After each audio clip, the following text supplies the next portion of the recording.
1 ano, 6 meses e 9 dias. Esse foi o tempo exato que a Ucrânia levou para planejar isto. Drones destruindo bombardeiros estratégicos russos na Sibéria, a mais de 4.000 quilômetros da fronteira ucraniana. Os russos estão chamando esse ataque de nosso Pearl Harbor. Esta é a história da Operação Teia de Aranha, a missão militar mais audaciosa já realizada durante toda a guerra. Uma operação que começou a ser planejada em novembro de 2023 e que mudou para sempre as regras do jogo. Imagine por um momento a complexidade do que estamos falando. A Ucrânia, um país em guerra, conseguiu infiltrar agentes no território russo, posicionar equipamentos a milhares de quilômetros de distância e atacar simultaneamente 5 bases aéreas espalhadas por regiões que vão do Ártico à Sibéria Profunda. Estamos falando de uma operação que cobriu uma área maior que toda a Europa Ocidental. O planejamento dessa missão foi liderado pelo chefe do Serviço de Segurança da Ucrânia, o tenente-general Vassil Maliuk, com supervisão direta do presidente Volodymyr Zelensky. Durante 18 meses, equipes ucranianas estudaram cada detalhe das bases russas, mapearam rotas de segurança, identificaram vulnerabilidades e, mais impressionante ainda, estabeleceram uma rede de operações dentro do território russo. O próprio Zelensky fez uma declaração impressionante. Difícil de acreditar. Ele afirmou que o serviço secreto ucraniano havia estabelecido um escritório operacional bem ao lado do FSB russo, o equivalente à CIA americana, em uma das regiões da Rússia. Se isso for verdade, representa um dos feitos de inteligência mais ousados da história militar moderna. Mas como exatamente eles fizeram isso? Bem, a genialidade estava na simplicidade. Os ucranianos desenvolveram o que pode ser chamado de cavalo de Troia moderno. Eles esconderam 117 drones do tipo FPV dentro de estruturas que pareciam chalés de madeira pré-fabricados, montados sobre caminhões comerciais comuns. Pense na audácia dessa estratégia. Caminhões transportando o que aparentavam ser construções de madeira circularam livremente pelas estradas russas, passaram por postos de controle, atravessaram cidades e se posicionaram nas proximidades de algumas das bases militares mais importantes do país. Ninguém suspeitou de nada. Mas esses não eram drones comuns. Cada um dos 117 drones tinha seu próprio piloto humano que estava pronto para pilotar ele remotamente. Alguns relatórios indicam que esses drones foram treinados usando inteligência artificial, de modo que pudessem reconhecer especificamente as aeronaves da era soviética. E para fazer isso, os ucranianos usaram como referência alguns modelos dessas aeronaves que estavam expostos em museus ucranianos. No momento exato planejado, os compartimentos nos caminhões foram abertos remotamente e os drones decolaram simultaneamente em 5 regiões diferentes da Rússia.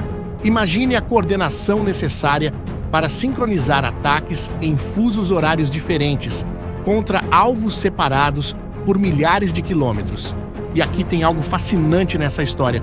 Os alvos não foram escolhidos aleatoriamente. Os ucranianos miraram no coração da Força Aérea Estratégica Russa. Dentre os alvos estavam os bombardeiros Tu-95, conhecidos pela OTAN como Bear, que são aeronaves intercontinentais capazes de carregar mísseis de cruzeiro nucleares.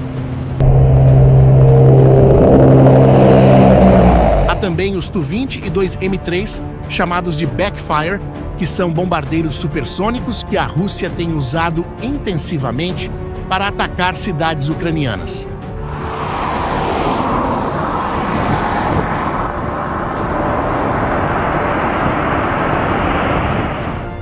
Mas o alvo mais valioso dentre eles eram as aeronaves A-50, conhecidas como Mainstay. Esses são os aviões de controle e alerta antecipado da Rússia, equivalentes aos AWACS americanos. A Rússia possui menos de 10 dessas aeronaves em operação e cada uma perdida representa um buraco enorme em sua capacidade de coordenar operações aéreas. O que torna esses ataques ainda mais devastadores é que essas aeronaves são literalmente insubstituíveis. A maioria foi construída durante a era soviética e suas linhas de produção foram fechadas há décadas. Com as sanções internacionais limitando o acesso da Rússia a componentes avançados, reparar ou substituir essas aeronaves se tornou praticamente impossível. Agora veja de novo as imagens que circularam após o ataque. Não sei se você reparou, mas elas mostram um detalhe que chega a ser cômico. Algumas dessas aeronaves de dezenas de milhões de dólares estavam protegidas por pneus de automóvel empilhados sobre as asas e fuselagem. Esta nada mais é que uma tentativa rudimentar de confundir sistemas de mira ou oferecer proteção contra estilhaços. Obviamente, essa proteção improvisada foi completamente inútil contra drones pilotados manualmente, com pilotos humanos mirando em pontos específicos. A base aérea de Belaya, na região de Irkutsk, na Sibéria, foi atingida a mais de 4.300 quilômetros da fronteira ucraniana. Esta foi a primeira vez na guerra que a Ucrânia conseguiu atacar a Sibéria. Análises de imagens de satélite confirmaram danos significativos a pelo menos 7 aeronaves nessa base, incluindo bombardeiros Tu-95 e Tu-22. Na base de Olenia, na região de Murmansk, no Ártico Russo, a cerca de 1.800 quilômetros ao norte da Ucrânia, análises de vídeo confirmaram danos a 5 aeronaves, incluindo 4 bombardeiros Tu-95. Essa base havia sido escolhida pelos russos justamente por estar longe do conflito, supostamente fora do alcance ucraniano. Outras 3 bases também foram atacadas. Em Diaghilevo, na região de Ryazan, explosões foram confirmadas pelo governador local, com fragmentos de drones atingindo até mesmo edifícios residenciais próximos. A base de Ivanovo-Severny, que já havia sido atacada anteriormente em maio, sofreu novos danos.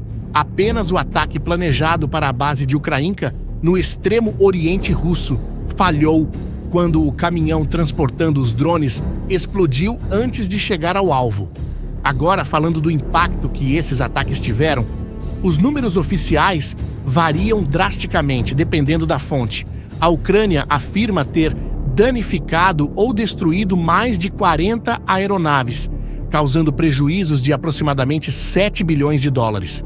A Rússia, por sua vez, admitiu apenas que algumas aeronaves pegaram fogo em 2 bases, mas insiste que os incêndios foram rapidamente controlados. Análises independentes, usando imagens de satélite, confirmaram danos a pelo menos 13 aeronaves nas primeiras avaliações, um número que provavelmente aumentará conforme mais evidências surgirem. Mas, mesmo que o número real esteja mais próximo das confirmações independentes do que das alegações ucranianas, o impacto é devastador. Para entender a proporção do sucesso ucraniano, considere isto. Os 117 drones usados custaram, segundo estimativas, menos de 100 mil dólares no total. Se os danos realmente chegarem próximo aos 7 bilhões alegados pela Ucrânia, estaríamos falando da melhor relação custo-benefício da história militar. Mesmo considerando números mais conservadores, ainda seria um retorno astronômico sobre o investimento.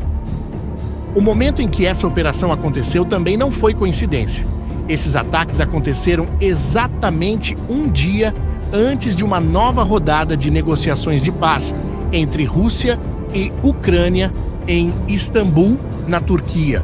Foi uma demonstração calculada de força, um recado claro de que a Ucrânia não estava negociando a partir de uma posição de fraqueza. Durante as negociações, que aconteceram no dia seguinte aos ataques, o presidente turco Erdogan comentou que o simples fato das conversas terem acontecido, apesar do incidente do dia anterior, já era uma conquista. As delegações conseguiram acordar algumas trocas de prisioneiros e corpos de soldados, mas nenhum cessar-fogo foi estabelecido. Mas a Operação Teia de Aranha não aconteceu isoladamente. Todo aquele fim de semana foi marcado por uma escalada brutal de ambos os lados. Quase simultaneamente aos ataques ucranianos, a Rússia lançou uma das maiores ofensivas aéreas de toda a guerra.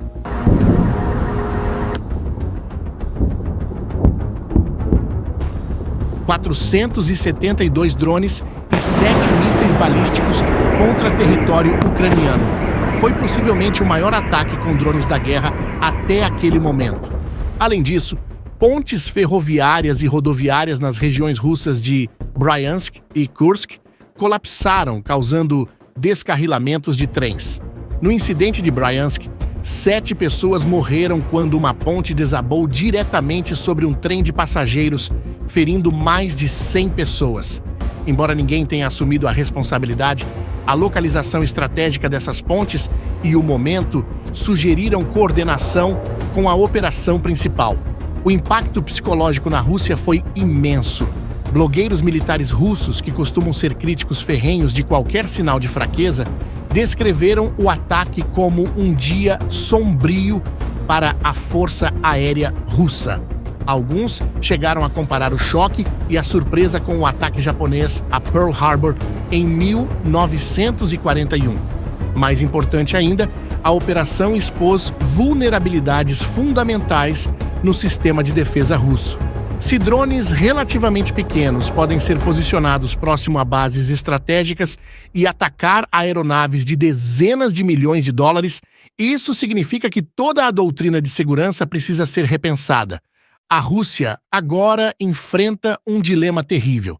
Para proteger adequadamente todas as suas bases militares, instalações estratégicas e infraestrutura crítica espalhadas pelo maior país do mundo em território, precisará desviar recursos massivos da linha de frente na Ucrânia.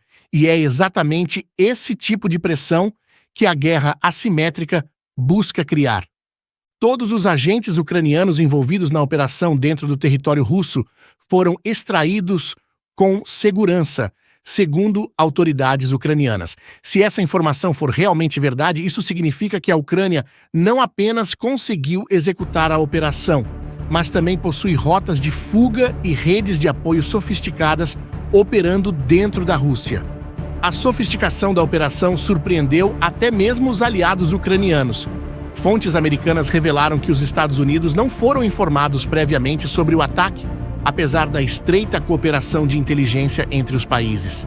Um oficial sênior do Pentágono descreveu a operação como demonstrando um nível de sofisticação que os Estados Unidos não haviam visto antes por parte da Ucrânia.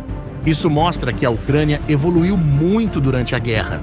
Eles aprenderam a planejar e executar operações sofisticadas sozinhos, sem depender totalmente dos países aliados. É uma independência militar que não existia no início do conflito. Peter Dickinson, especialista do Atlantic Council, resumiu bem o impacto dessa operação dizendo: a maior implicação é que a Ucrânia demonstrou que tem a habilidade de organizar ataques complexos e sofisticados dentro da Rússia. Agora, os russos terão que tomar precauções e medidas de segurança sérias por todo o país. Como você pode ver, a guerra na Ucrânia se tornou um laboratório de inovação militar e a Operação Teia de Aranha pode muito bem ter sido seu experimento mais bem-sucedido até agora. Ela provou que, às vezes, a arma mais poderosa não é o míssil mais caro ou o tanque mais avançado, mas sim a capacidade humana de planejar e criar soluções em meio a tantas adversidades. E vocês, o que acham? Será que esse tipo de ataque com drones vai obrigar a Rússia a repensar completamente sua estratégia de defesa? Deixem sua opinião nos comentários. Se vocês gostaram deste conteúdo, não esqueçam de se inscrever no canal e ativar o sininho para não perder os próximos vídeos. Até a próxima!